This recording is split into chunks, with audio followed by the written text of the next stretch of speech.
Envi. Everything is worth. Oh, stars, give these trailblazers your blessing.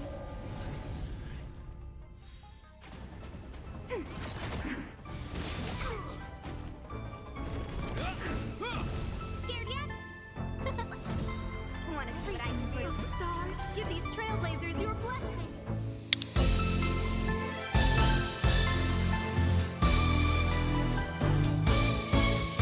Alright, on today's episode, let's talk about Asta. She is a 4-star Harmony Fire character that you're going to be using for your account, and she will help increase the speed of your entire party, as well as providing some additional benefits and buffs to your team comp to help you take down the enemy. So let's quickly hop over to the light cones here and talk about what I think are best in slot light cones that you could use for your Asta. Alright, starting with the first light cone we have, but the battle isn't over. It is Bronya's light cone. Overall, this is probably one of the best Harmony light cones that you can synergize with any of your Harmony characters. It's a lot of light cones thrown into one. So first of all, you get energy regeneration rate by 10% increased. You have regenerates 1 skill point back whenever you're using your ultimate, so you're able to generate more skill points for your team, allow your hunt characters to dish out their E ability so you can do more damage, kill the boss a lot quicker, take the pressure off you, and clear content if you're doing like Chaos Halls, for example.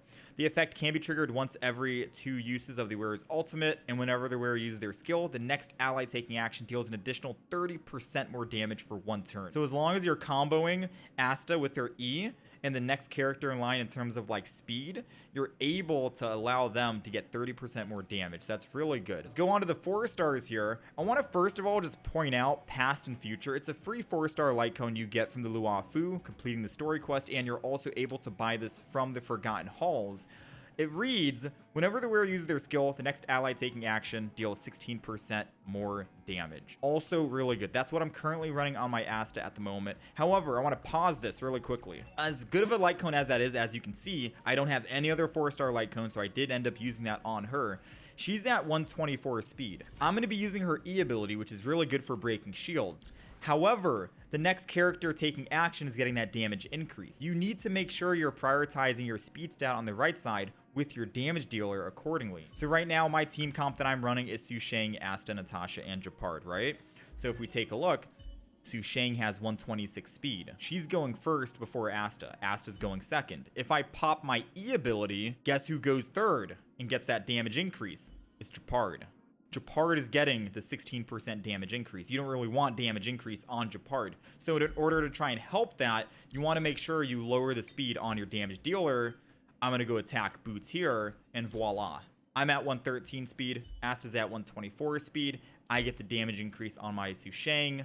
Everyone's happy. So just keep that in mind if you are running past and future. As good of a light cone as it is, I feel like it's more perfect for a character, say like Bronya, because Bronya's trace allows the character to take action immediately after using your skill, so you're guaranteed to get that proc 100%.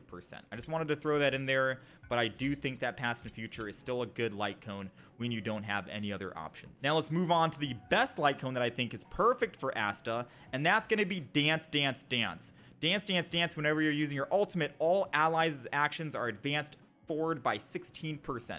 Simple as that. You're increasing speed with your ult, you're increasing advanced forward by 16%. Very simple, very clean. Everyone's good. There's also Memories of the Past that I like because it increases your wearer's break effect, and Asta's really good at doing that, 28%. And then whenever the wearer attacks, additionally regenerates 4 energy. So you're able to get your ult back a lot sooner. If we're moving on, there is the Battle Pass Harmony light cone that I like as well. You're giving all of your allies one of the random buffs, either attack increased by 10%, crit damage increased by 12%, or regeneration rate for all your allies by 6%. Planetary Rendezvous, I took a look into this. I think this might be good for like mono team comps, or like pure fire team comps you're running. If an ally of the same type deals the same damage, the damage increases by 12%. So I wouldn't really use that for now unless you're running like a mono pyro or mono fire team comp. My first recommendation is going to be Dance, Dance, Dance for 4 stars. And then you have some other great ones like Memory of the Past, Carve the Moon, and Past and Future. Obviously, take the Bronya one. If you do need a 3-star, because for some odd reason you don't have any of these, I will throw in Chorus, because at an S5 for a 3-star, all your allies' attack will be increased by 12%. Pretty straightforward. Seems good. All right, let's quickly move over to traces here in terms of priority. I would 100% focus on the ultimate. This is your bread and butter on Asta. You're increasing the speed of all your allies by a certain number the more you level it up.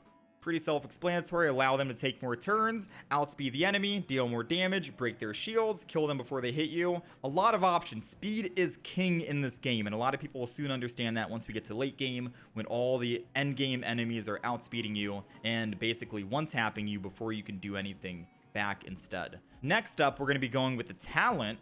So every time you upgrade the talent, your allies' attack will be increased by a certain percentage per upgrade, and they stack up to 5 times. Basically, every stack you get with Asta, she's able to get 5 stacks total, and you're able to generate more stacks when you're hitting multiple enemies. So that's where your E comes in handy. Every time you use your E, you're hitting 4 times, and if you hit 4 different enemies, that's 4 stacks right there. If you hit one single enemy 4 times and you just got unlucky, you're only getting 1 stack. So keep that in mind. There is a caveat here, however. If you do have an enemy with fire weakness, you are able to generate another stack, an additional stack. So that's why Asta is really good. Bring her against enemies who are going to be weak to fire, so you can guarantee generating more stacks and stay at that 5. It's like a 50% attack increase for all of your allies just for that. So ultimate first, talent, into the skill, and then your basic attack. That's what you're going to focus on. In terms of like bonus abilities here, I like Ignite a lot. When Asta's on the field, all allies' fire damage increases by 18%. But again, this is more catered to like a mono fire team comp. So you might want to hold off on that until you're running multiple fire units on your team. We also have Sparks here. Asta's basic attack has an 80% base chance to burn enemies for 3 turns. Burned enemies take fire damage over time based off of her basic attack. I think that's also really nice. We also have the Constellation. It's either a tie between these two because Asta's defense will be increased for every charging stack she possesses. So that's a 30% defense increase for Asta if you're at 5 stacks. But I feel like if you're running her in a team comp with a tank like Japard, you should be fine. I don't think she's going to take any damage at all. If you do have Japard and a healer, I think she'll be okay. But there are some team comps out there where you might not even want a healer and she's going to be squishy and she might die and you might want to level up this bonus ability. Team comps like Zila, Asta, Walt, and Natasha. Asta is going to be speeding up your team. Walt is going to be slowing the enemy team down. They're really not going to have that many turns to attack you. You don't really need the presence of a shield in that team comp. So you can always just use like Natasha and be fine with that. That's a good team comp. And if you find out your Natasha is dying more often than not, you might want to invest in defense here. And we're going to talk more about like keeping her alive with the relics because of that.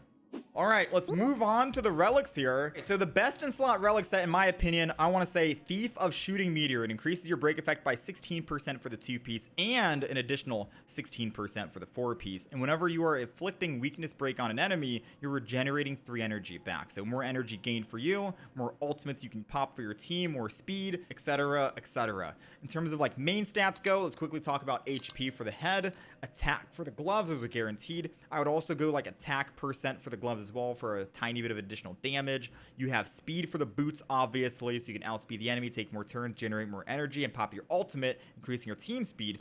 Fire damage for the sphere main stat, and then energy regeneration rate for the rope or break effect if you want. I would recommend energy regen over that first and foremost.